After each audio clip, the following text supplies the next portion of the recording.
What is up everyone, and welcome to what I think is a pretty cool and unique video. Now, as you guys know, I've recently upgraded to triple U2412Ms thanks to Todd, so that means that my main setup is absolutely awesome. Now that left me with two Dell 2009Ws, which are still very decent monitors in my opinion, and they've served me well. And I didn't have a purpose for either of them until I thought of this pretty cool plan. So I reckon you guys are going to enjoy this. It's something pretty cool that I thought of, and it's going to make my life a lot easier. So today I'm going to show you my computer repair / testing sort of station type area setup, whatever you want to call it. Haven't thought of its official name yet.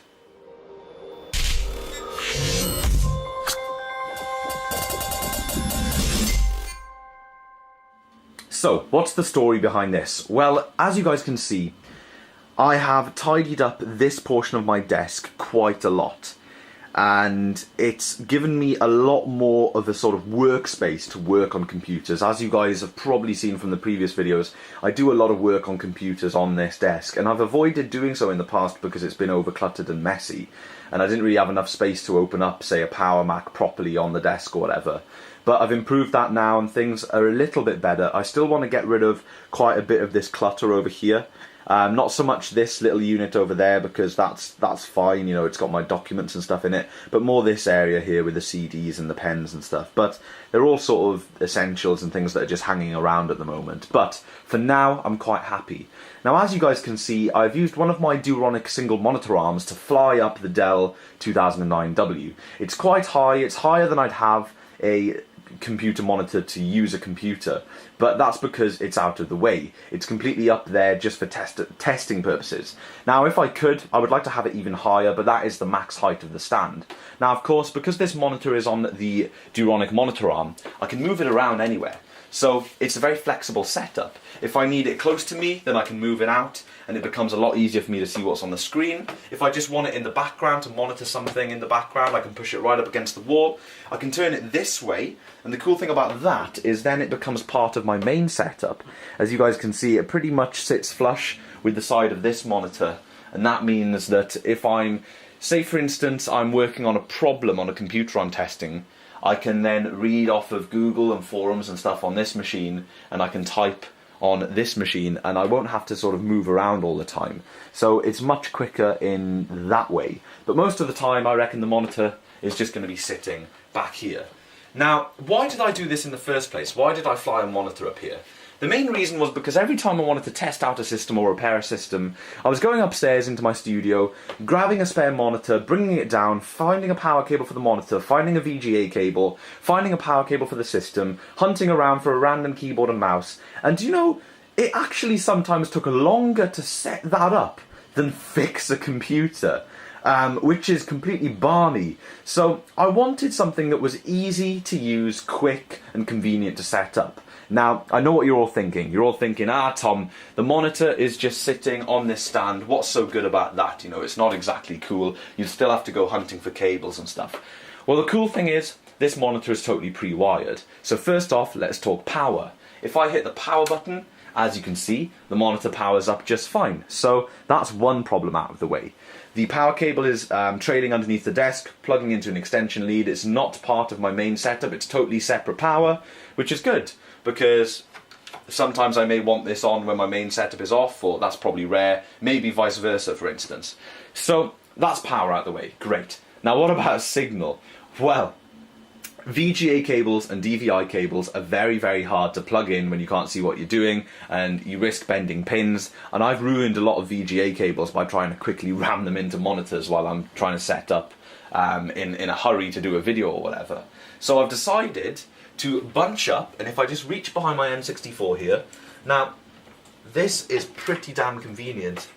If I pull up this bundle of cables right here and set it on the desk, you guys can see that I have right here a VGA cable, which will be the most common one used. I have a DVI cable, which will be sometimes used, and a USB cable. We'll talk about USB in a second.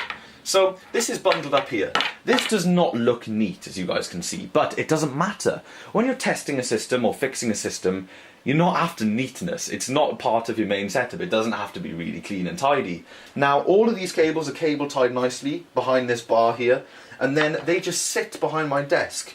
You can't see them from anywhere. The N64 hides the bundle that's going down the back, and even if the N64 wasn't there, they're all black cables, you can't really notice them anyway. And they sit there with this detachable cable tie. So, if I want to separately use the cables, I remove this detachable cable tie, and they all become separate cables. Now, one thing you may notice, I have created my own sort of multi-core of cable, if you like, out of these cables, simply by cable tying at every 4 inches, and it becomes one cable, easier to ravel, but at the end there's enough split so that it's convenient to use with any kind of system.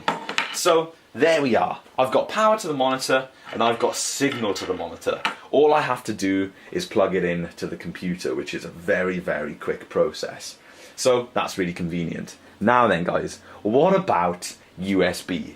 Why do I have a USB cable here? Well, as you guys know, the Dell 2009W has a 4-port USB hub.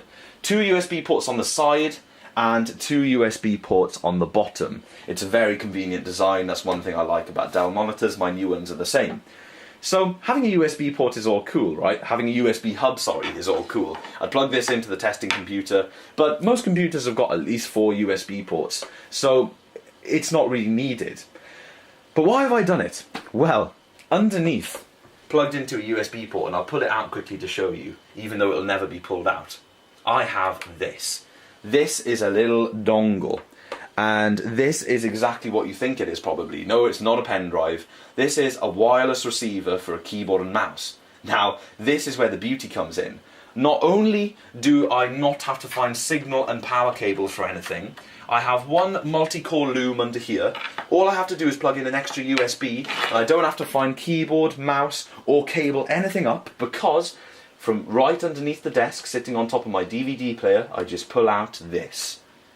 And I've purchased this specifically for this task. It was like £14 on Amazon or something. It's a cheap keyboard and trackpad combination. Now, I would never choose to use this for anything serious, but for testing, this is absolutely awesome. So, I plug in the USB to the system. It's got USB hub.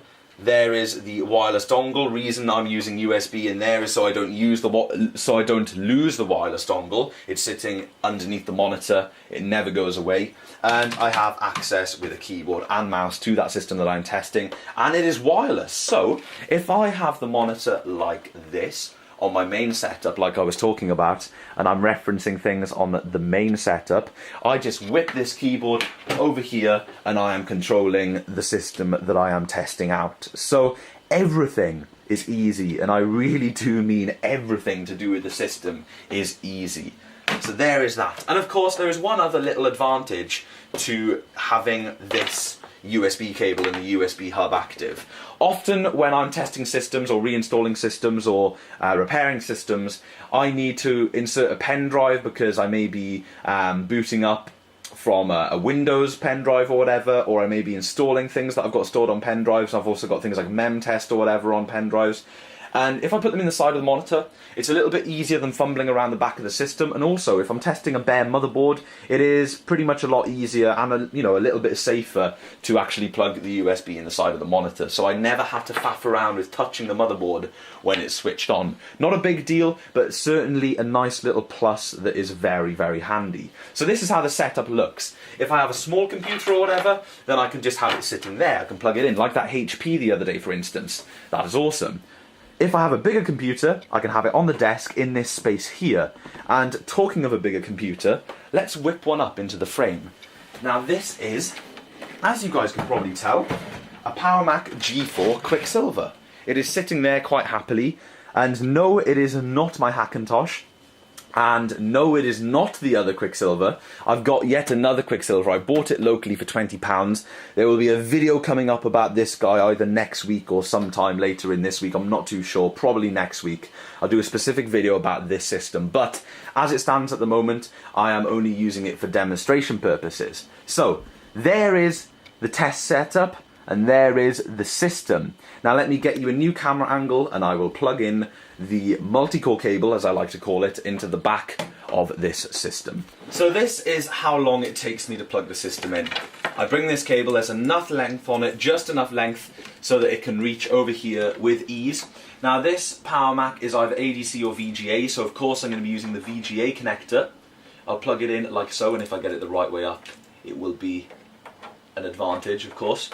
Plug in the VGA, like so. Do it up, just in case. The DVI can just hang there. Of course, plug in USB for the reasons I mentioned earlier, and that is that. That is that system patched into my test setup, and I can leave it there, and the DVI is no hindrance. I just tuck it under there and we are sorted. The only one connection that I do not have pre-set up is power for a system.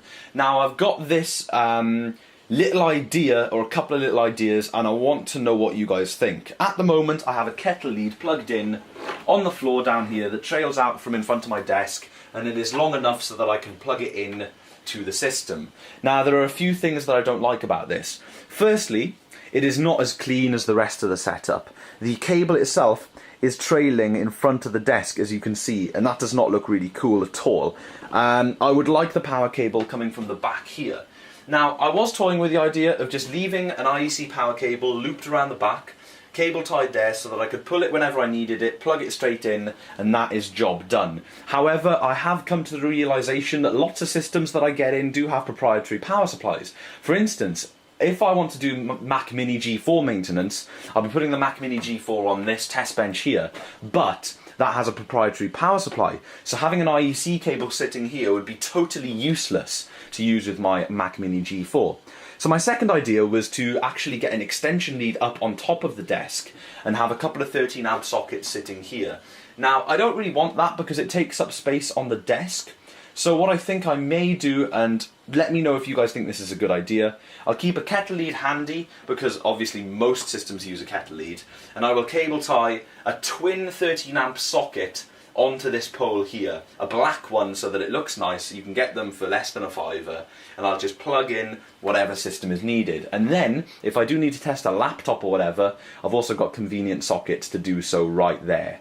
I think that'll be cool. Let me know what you guys think. But anyway, let's showcase the setup itself. So let's power on the Mac, and this is a true example of how the setup is working, because I have never tested this Mac. I just brought it home today. So the machine is powering up, and the monitor is waiting for input. Actually, the monitor is waiting for input through DVI, or it should auto switch. Here we go, VGA. And there it is, there is the Apple logo. This G4 is successfully booting up, and it has a disk in the optical drive. Now I'm going to pause the camera and I'm going to wait for it to boot up, because obviously it'll take a while, and then I will of course showcase the keyboard and mouse. Well guys, this is exactly why I need this setup. The Quicksilver is not booting up, it's stuck at the blue Apple screen. I have no idea why. So of course we will look into that more in the Quicksilver related video that I'll upload soon. That'll feature this setup, and every video where we test out computers from now on will feature this setup. Now I will leave it trying to boot up while I talk a little bit more, just to see if it'll boot up. But a few closing notes then. This obviously takes batteries, so it'll be important to remember to turn it on and off. But once they are synced up, this keyboard and the dongle, then they will stay synced no matter which system you plug in. This is a relationship between the keyboard and the dongle, not the computer. Now, with wireless keyboards and mice, this is a keyboard trackpad combination. Yes, there is a little more to go wrong, but I'm not looking for extreme reliability. That's not what I need. Just reliable enough is good. and it'll install a driver just as quickly as any kind of USB keyboard or USB wired mouse that you've plugged in. So that's good enough, and of course it'll work on all the Macs because Macs just work with all keyboards and mice really. So that's great. Now one other little thing, if I'm using an older system that does not have USB, then of course I'll have to dig out a PS2 keyboard and mouse. This is just the way it goes, but there is no clean and easy way to implement those two. Maybe I'll think of something in the future, but right now this will be sufficient for most of the systems that I test. I do have a PS2 keyboard handy, which I can also keep on top of my DVD player, just in case the system is fussy with using the wireless USB keyboard to navigate around the BIOS and boot menu and stuff like that prior to getting into an operating system. That is absolutely fine, and I do know the PS2 keyboards are very, very handy, and this setup is not fully closed. It's not a closed system, if you know what I mean. I'm happy to expand in the future and use different keyboards and mice if I need to. So that is that. That is the setup. As you can see, the Quicksilver is not booting up, but I am very, very pleased. Apart from this little cable that sometimes sneaks down there are no cables in sight with this system when it's not in use, and when it is in use, all it is this little multi-core of cable, and hopefully I will have two power sockets on here very, very soon. I think that will look really cool, and I'm looking forward to doing that. You will be able to see that in a future video, probably, if you keep your eyes peeled. So I'd like to say a massive thank you to everyone for checking out my new test/repair computer station bench thing, whatever it is. I think it's going to really help me out. It's going to speed up all of those kind of things that I do a lot, and I do want to get into more computer repairs and whatnot, so this will really, really help me out. A dedicated system is something that I've wanted for a while, and here it is. I think it's ideal. Also, a massive thank you to you guys that have been complimenting my new setup. It is not complete. I do have a lot left to do now that I have two new monitors. There's a couple of upgrades that I want to make to my setup still, so expect more Ultimate Desk setup videos in the future.